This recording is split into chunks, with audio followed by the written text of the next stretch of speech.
Why are there black bars down the sides? That's really weird.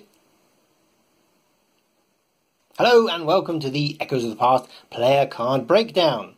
This is indeed quite an unusual and special pack. First off, it contains 14 new player cards, which is the joint highest along with Where Doom Awaits, which had all those strange solutions and stuff in. This high card count is dominated by two things. First off, we have a new set of talents, the Composures, and it's also the largest number of skill cards that we've seen in a pack, and there's 4, one for each skill.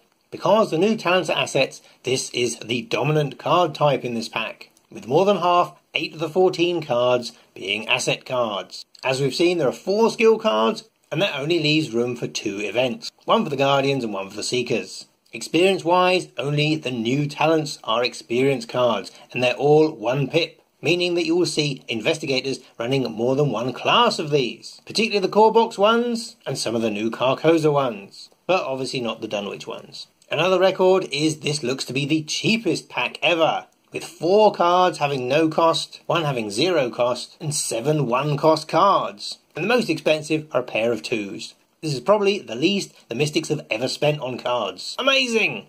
The Survivors are definitely the cheapest, with the Guardians and Seekers in second place. There are 4 single icon cards, there are 6 2-icon cards, and unusually there aren't any matching pairs. And all the skill cards have 4, yes 4, matching icons. We'd previously only seen this with Mark Harrigan's signature card.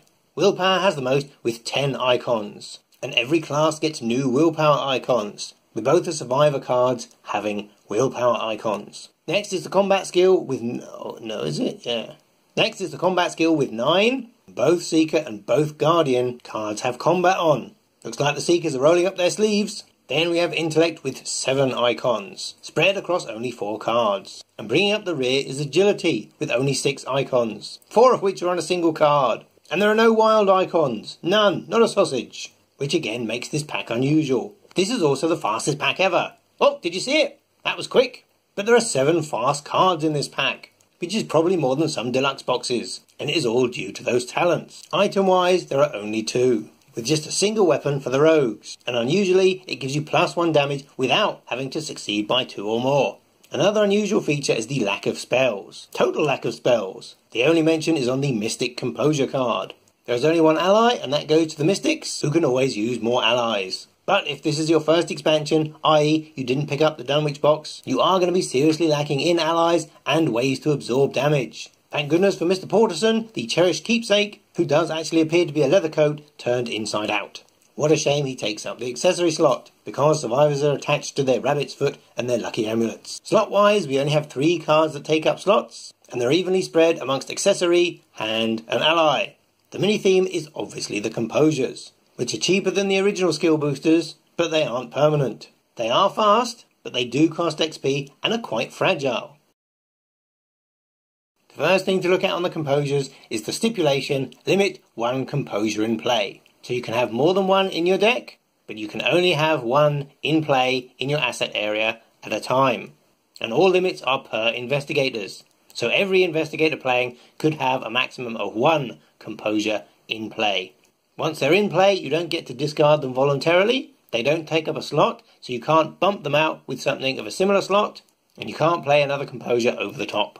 You'd have to assign some horror to it if you wanted it to shove off. The next stipulation is that non-direct horror must be assigned to this card before you can choose to assign it to your investigator card. So let's say the lovely Wendy Adams had Plucky in play, and she took 1 horror. She couldn't choose to assign it to herself, to put it on her own investigator card while Plucky was in play. She'd have to put it on Plucky, which would cause it to be discarded. However, if she had another asset capable of absorbing horror, she could choose to assign the horror there before assigning it to Plucky, thus making Plucky stick around a bit longer. The Mystic Composure is different from the other ones, in that it doesn't have a pair of abilities which affect skills of a specific type. You can only use it during a skill test that results from a spell card. That is a card with the spell trait on it, i.e. written in bold italics, like these 2 here. So if you're trying to shrivel an enemy, you could use Grounded, and if you're investigating using Rite of Seeking, you could also use Grounded.